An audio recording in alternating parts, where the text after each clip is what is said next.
Assalamu alaikum wa rahmatullahi wa barakatuhu. Alhamdulillah wa salatu wa salamu ala rasulillah wa ala alihi wa ashabihi ajma'in wa man tabi'ahum bi ihsanin ila yawmiddin al-ma'bad. Fa'auzu billahi min ash-shaytanir rajim. Bismillahir rahmanir rahim. So brothers, in the previous class we read and summarized from the book of Sheikh Ali Muhammad al-Sallabi up to the point where Ali radiallahu anhu, he did his bay'ah, he gave the pledge of allegiance to Abu Bakr as-Siddiq radiallahu anhu.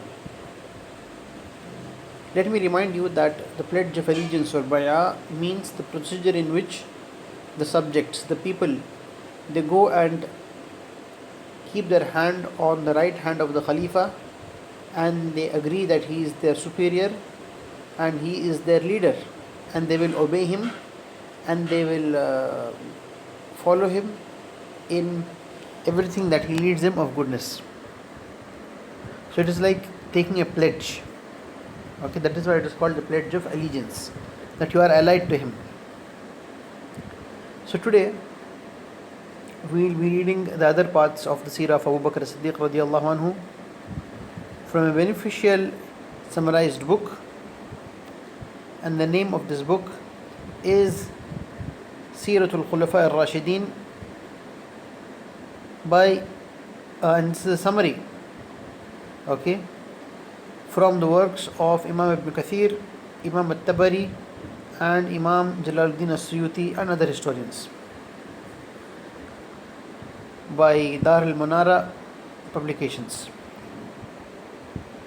So yes, we will look into the other aspects of the life of the noble companion Abu Bakr as-Siddiq radiallahu anhu. After the issue of the bay'ah, after the issue of the burial of the Prophet sallallahu alaihi wasallam in the bay'ah, the pledge of allegiance,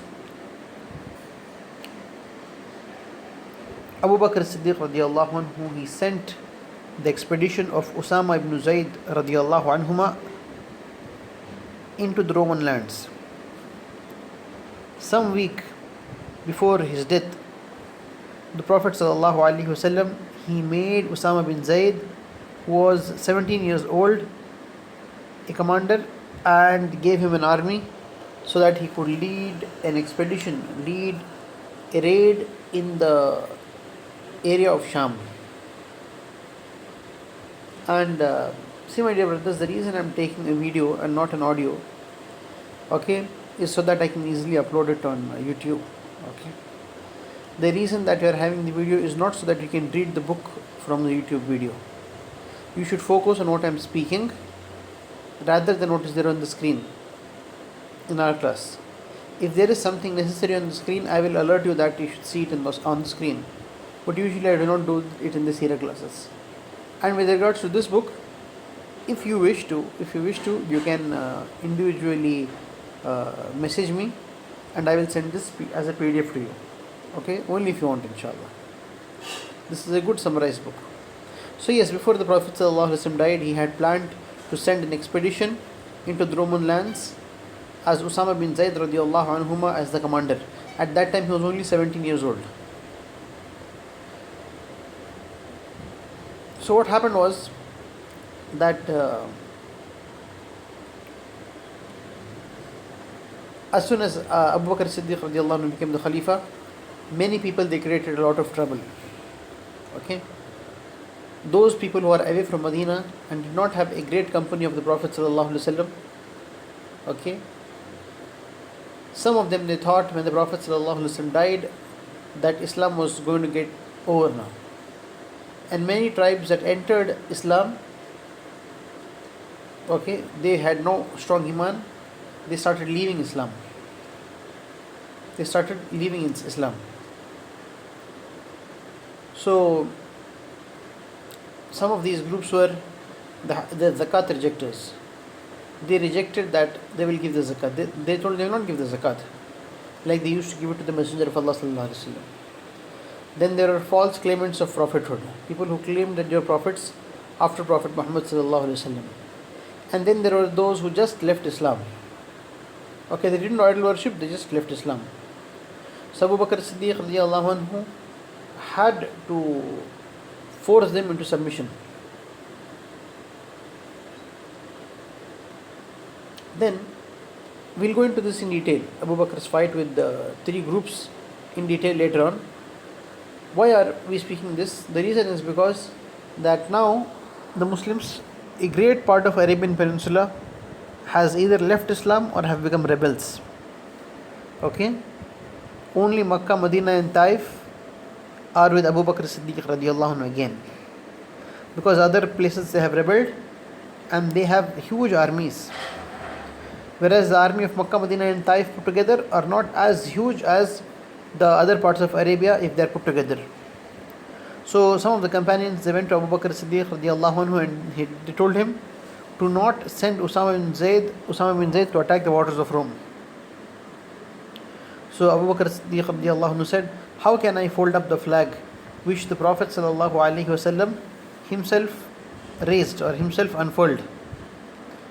That is, he did not want to put down the flag which Allah's Messenger had raised with Usama bin Zayd.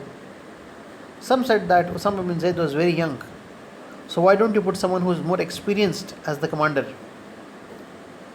Abu Bakr Siddiq radiallahu anhu, he got angry and he said, how can I dismiss a man whom the Prophet sallallahu alaihi wasallam had appointed? So the people went under Usama bin Zayd around 3 weeks after the Prophet sallallahu alaihi wasallam died. Abu Bakr Siddiq radiallahu anhu, he accompanied Usama bin Zayd till some point outside Medina. Okay, and as Abu Bakr Siddiq radiallahu anhu was following Usama bin Zayd, Usama was on the horse and Abu Bakr was on his feet, he was walking. Abu Bakr Siddiq radiallahu anhu, when he was asked about the reason as to why he is walking, okay, whereas he is the Khalifa. So Abu Bakr Siddiq radiallahu anhu said, for every step one takes in Allah's cause, one gets the reward of 700 good deeds. Or he said something similar. And we know it from the hadith that the dust that falls on the dust that is raised and which falls on the body of someone who is fighting in the path of Allah, that will never enter the hellfire. So he bid farewell to Usama bin Zayd and he asked Usama's permission to take Umar ibn al-Khattab with him, because Umar ibn al-Khattab was under Usama bin Zayd in the army. So Usama bin Zayd agreed to this.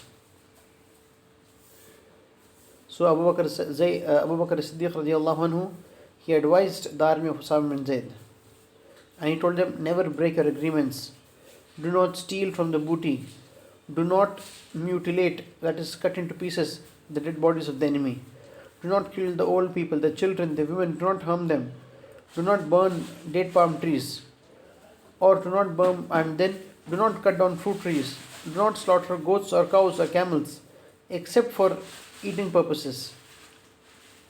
And he said, you will come across people who sit in their monasteries, in their places of worship, and just worship their God in that place. So just leave them alone, don't attack them.